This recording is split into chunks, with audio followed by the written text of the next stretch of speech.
For years, I poured myself into everyone else's life but my own. I stayed late, cleaned up messes that weren't mine, loved people who only noticed me when they needed something.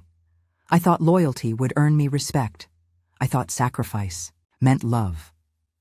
But he, Marcus, made sure I never forgot my place. "You're nothing without me," he once said, after I paid his bills again. When I cried from exhaustion, he called it drama. When I succeeded, he called it luck. When I needed help, he disappeared. One night, I came home from working a double shift, only to find him on the couch, drunk, laughing at a show while I stood in the doorway, soaked from the rain, carrying groceries with shaking arms. He looked at me, blankly, and said, "You make yourself a martyr for no damn reason." That was the moment I realized he never saw me. Not the late nights, not the love, not the loyalty, just a woman too tired to fight back. But I'm not tired anymore. My name is Elena Ross. And this is the story of how I stopped begging to be chosen and chose myself instead. "I just need some time to figure things out." That's what he said as he zipped up a duffel bag that had been hidden in the back of our closet. He didn't even meet my eyes when he said it, just kept his gaze fixed on the floor like a coward.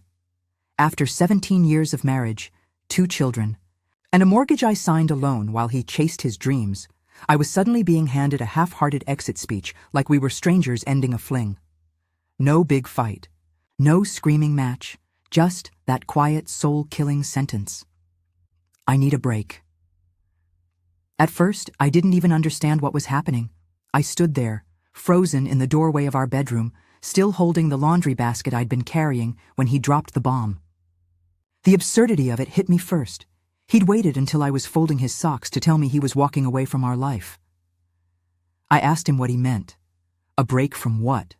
From me? From the kids? From responsibility? He said it wasn't me. It was everything. The job, the stress, the routine. "It's all too much," he said. But I knew him. I knew that look. That wasn't exhaustion. That was guilt. Still, I tried to believe him. I gave him the benefit of the doubt because love had a way of making you delusional. I told myself he just needed a few days to clear his head. I didn't even tell our kids he had left. I said he had a conference, that he'd be back. I was lying for him, just like I had so many times before. I had no idea that he wasn't just gone. He had already moved on. 3 days after he left, I was putting away his things when I knocked over a small box tucked behind his nightstand. It was a wooden one of those old-fashioned boxes with a latch. Inside were envelopes, dozens of them, tied with a burgundy ribbon. At first, I thought they were mine. Years ago, we used to write little notes to each other. That version of us had long disappeared, but I thought maybe he had kept them. But the handwriting wasn't mine, and the letters weren't to me. They were to someone named Marissa, and they weren't recent. The earliest one was dated a year and a half ago. He had been seeing her for 18 months, planning weekend trips, writing poetry, dreaming about a life without limitations. He wrote things to her he hadn't said to me in over a decade. Every word felt like a knife, and there were pages of them. I sat on the edge of our bed, reading them until the sun started to rise. I didn't cry. I didn't scream. I just read. Over and over, like reading them enough times might make them stop being real. He said he was taking a break. No, he was transitioning. He was done with me, and he had someone lined up to replace me before I even knew we were being phased out. I wanted to burn the letters. I wanted to scream. But what I needed was the truth. The full, complete, undeniable truth. And once I had that, I'd make sure he never forgot what it felt like to lie to a woman who built her entire life around him. The next morning, I packed the letters back into the box, sealed it shut with masking tape, and shoved it into the back of my closet. Not because I was ready to let it go, but because I needed to think. I was boiling inside, but I knew rage alone wouldn't fix what he'd broken. I needed clarity and a plan. I stared at the calendar for a long time that morning. 18 months. That means while I was helping our daughter rehearse for her school play, he was probably sending her poems. While I was up all night nursing him through the flu, she was the one he was texting before he fell asleep. How many times had I sat across from him at dinner, talking about bills, about kids, about us, while he pretended to be present but was mentally writing love letters to someone else? That realization broke something in me. But here's what cut even deeper. He didn't just lie to me. He made me feel crazy when I started asking questions months ago. Why are you always so paranoid? I'm just tired, not hiding anything. You need help. Not everything is about cheating.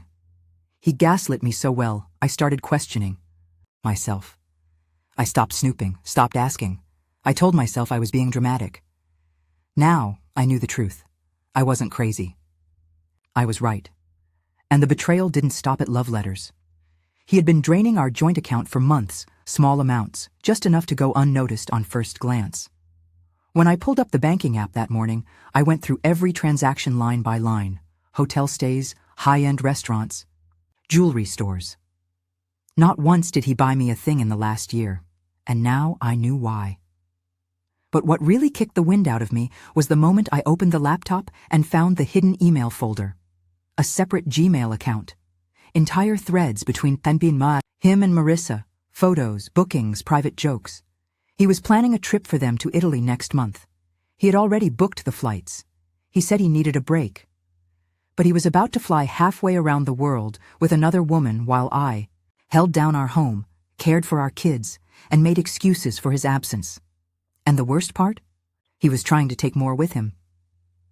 That afternoon, I got a call from our family accountant. Apparently, my husband had requested a valuation of some of our joint assets. Just updating the files, he had said. No, he was preparing to separate everything. He was laying the groundwork to leave me for good. To drain the accounts, move in with her, and start fresh, while I was still sitting here thinking we were just hitting a rough patch. I sat in the living room, surrounded by evidence, and realized he was going to erase me like I was just some temporary detour on his way to a better life. That's when the anger finally took over.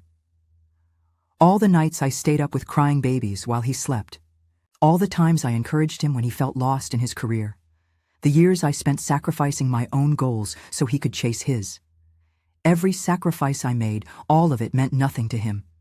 He was going to walk away clean. And I couldn't let that happen. Not for me, and not for my children.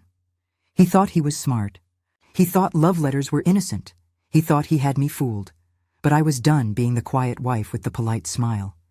He wanted to break me? I'd show him just how dangerous a woman can be when she's no longer afraid to burn it all down.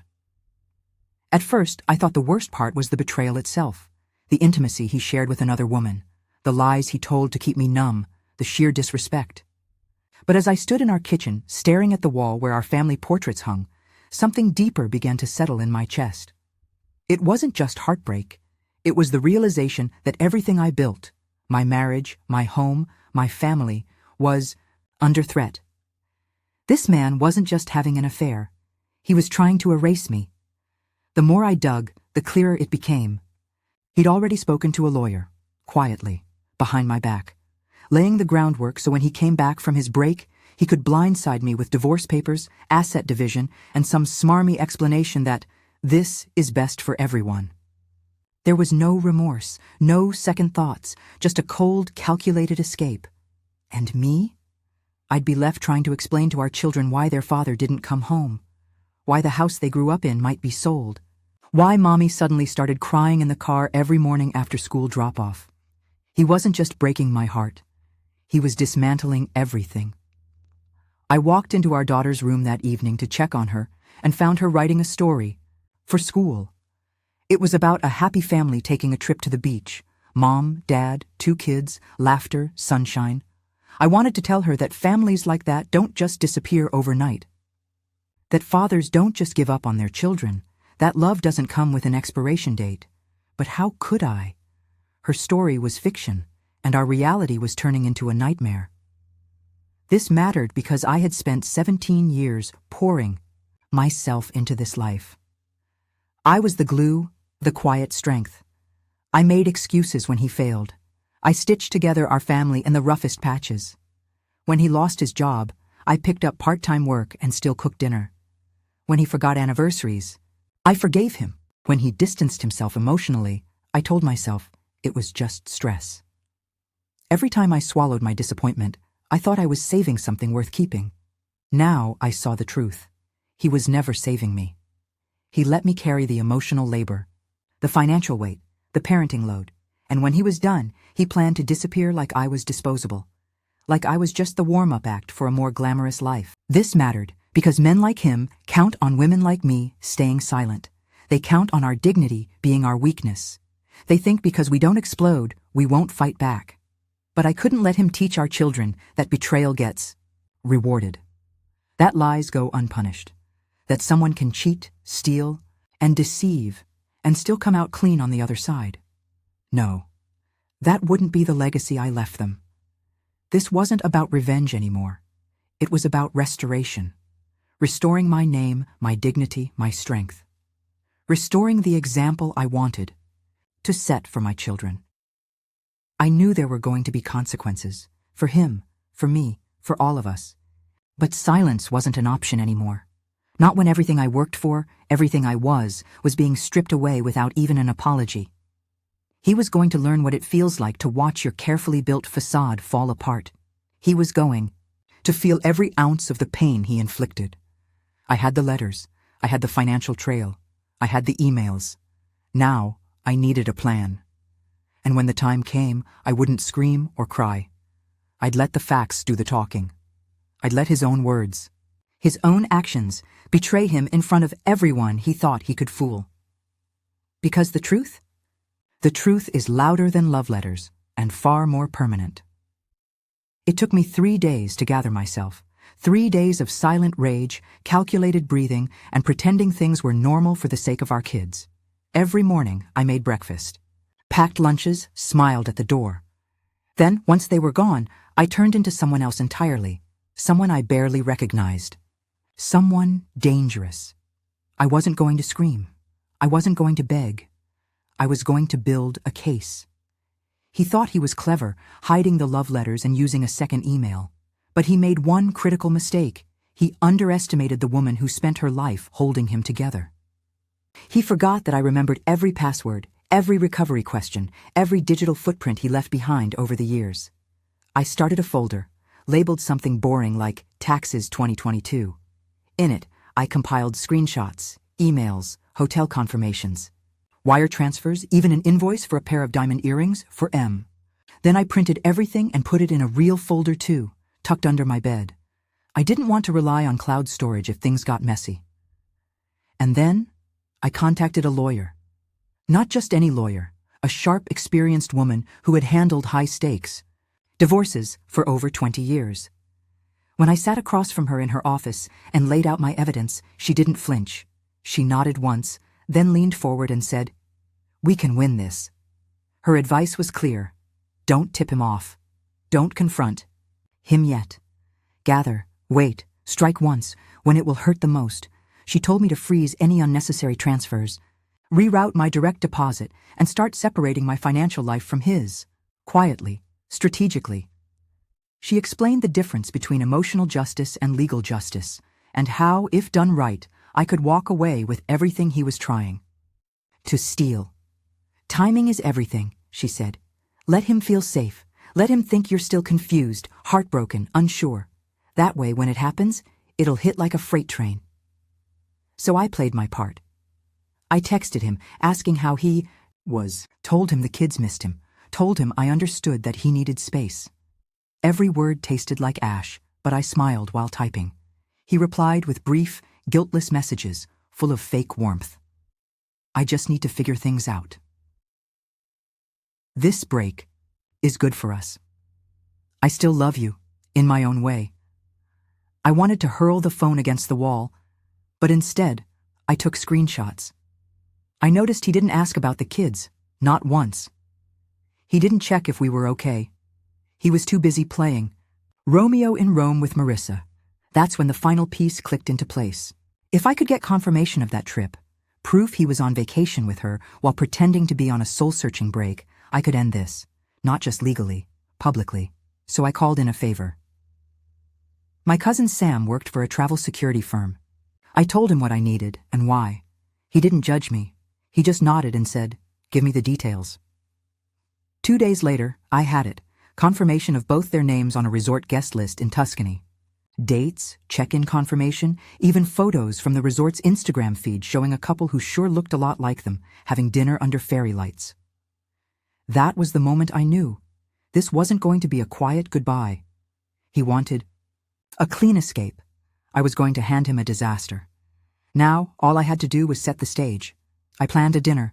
A small one, just family, and a few close friends. An update on how things were going. He wouldn't suspect a thing. He'd think I was finally at peace, ready to talk things out. But when he walked in that night, he wouldn't find closure. He'd find evidence. He'd find the truth laid bare in front of everyone he thought he could fool. And I wouldn't be crying. I'd be reading. One letter, just one, the one that started it all. Because if he wanted poetry and passion and secrets, then he better be prepared for the performance of a lifetime. The day of the dinner, I moved like a woman with a mission. I wasn't just preparing food. I was preparing the battlefield. I arranged everything meticulously, wine glasses sparkling. Under the soft lights, a playlist humming in the background, the kids at my sister's place for the night. I wanted calm, elegance, composure. Because what was about to unfold wasn't chaos. It was justice delivered with grace. But before the confrontation, I needed to ensure everything was airtight. Step 1. Financial security. I followed my lawyer's instructions to the letter. I had already frozen the credit cards tied to our joint accounts and rerouted my income to a private bank I opened quietly under my maiden name. I ensured the children's college funds were legally protected. Every vulnerable asset had been reassigned, with documentation ready if he tried to contest it. I even set up a notification system on my accounts. Anytime he tried to move money or change account details, I'd know instantly. It gave me peace. Not because I didn't expect him to try, but because I was prepared when he did. Step 2. Digital backup. I printed the most damning evidence, yes, but I also uploaded it to 3 different places: a password-protected USB drive, an encrypted cloud folder, and my lawyer's inbox, just in case. If he tried to deny, delete, or deflect, I could produce proof in seconds. I even saved screenshots of his sweet messages to me during the break, the ones where he swore he needed time, claimed to love me, said he'd always come back. I didn't need to interpret them. I just needed them to exist alongside the receipts from the Italian villa. Step 3. Emotional control. This was the hardest part. I practiced what I was going to say. I stood in front of the mirror rehearsing my tone, rehearsing the pauses, rehearsing the way I would unfold the letter slowly and read it aloud. I practiced not trembling, not choking up, not letting my voice rise in anger or crack in heartbreak. Because here's the truth I had to accept. Revenge isn't about screaming or throwing plates. That's drama. Real power. Real revenge. It's staying calm while the other person watches. Their entire mask fall off in front of an audience they once felt safe with. Step 4. The guest list. I invited exactly the right people. His brother, who had always believed in our marriage. His mother, who used to call me her daughter. 2. Of our closest friends, a few neighbors who adored our family. I didn't tell them anything, just that he and I had some updates and I wanted to share them over dinner. I wanted witnesses, not just to his betrayal, but to his unraveling. Step 5. The letter. I chose one of the most emotional letters from the box. The one he wrote to Marissa just a few days after our anniversary, while pretending to be out of town for a sales conference. In it, he thanked her for reminding him what it felt like to be truly alive and said, "With you, I'm no longer trapped in that beige life I used to pretend was love." Beige life. That's what he called me. Beige. After 17 years, after 2 children, after carrying him through 3 job losses and a mental breakdown. Beige. I folded the letter back into its envelope and tucked it into the small velvet box I'd prepared. It sat quietly at the center of the dinner, table, like an unexploded grenade. By the time the doorbell rang, I was ready. Hair brushed back, calm smile in place, every trace of pain hidden under eyeliner and perfume. He walked in wearing the same casual charm he always used to get away with everything, kissed me on the cheek like nothing had changed, said, "You look beautiful tonight." I smiled back. So did Karma. Dinner began like any other evening in a happy home. Candles flickered, laughter flowed, wine glasses clinked. He was in his element, playing the charming husband, the misunderstood man going through a rough patch. Our guests asked how we were doing. He gave vague, polished answers about needing space, about personal growth, about how we were working on things. I played along, smiling, nodding, gently brushing his hand like I still loved him. Inside, I was a fuse waiting to burn, down the whole house. After dessert, I stood up and cleared my throat. My heart thundered in my chest, but I didn't let it show. I took the velvet box from the center of the table and held it in both hands like it was fragile, like it contained something sacred. "Thank you all for coming," I said softly. "There's something I'd like to share tonight." He looked confused, then concerned. "Now?" "Yes," I replied, turning to him. "Now is the perfect time." I opened the box and took out the envelope.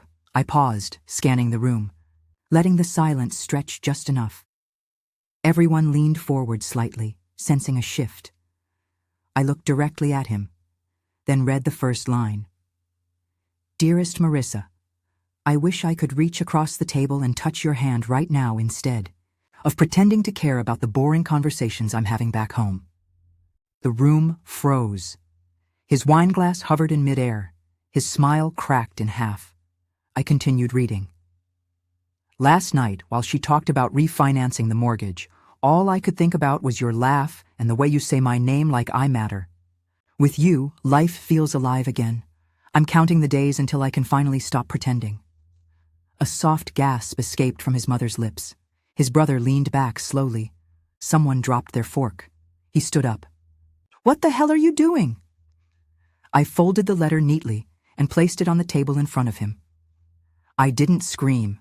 I didn't cry. I spoke with perfect clarity. "I'm telling the truth. The one you've been hiding. The one you planned." To Barry, while I smiled through this break. "You said you needed time, but what you really needed was a cover. Time to drain accounts, book trips, and script a clean escape." He tried to speak, to explain, but I cut him off with a single raised hand. "No more lies, no more performances. They deserve to know who you really are, and now they do." I took a deep breath and pulled out a small stack of printed emails and bank records, passing them around. One of our friends looked stunned as he read. His mother looked physically ill. The man who walked in with pride an hour earlier was now shrinking in his seat, stammering, sweat forming at his temples. "This," I said, holding up the final printout, "is your hotel confirmation in Tuscany, the one you booked for you, and Marissa while I stayed home and told our children that their father just needed time to heal." He looked pale, furious, embarrassed, but most of all, exposed. "I've spoken with my lawyer," I added calmly. "Everything's documented. The accounts you tried to touch are secured. The house is now in my name, and I'll be filing for full custody. This dinner was the last time you'll ever get to stand beside me and pretend to be the man you never had the strength to be." He stormed out, but not before knocking over a chair, his last pathetic attempt to create a distraction. No one followed him.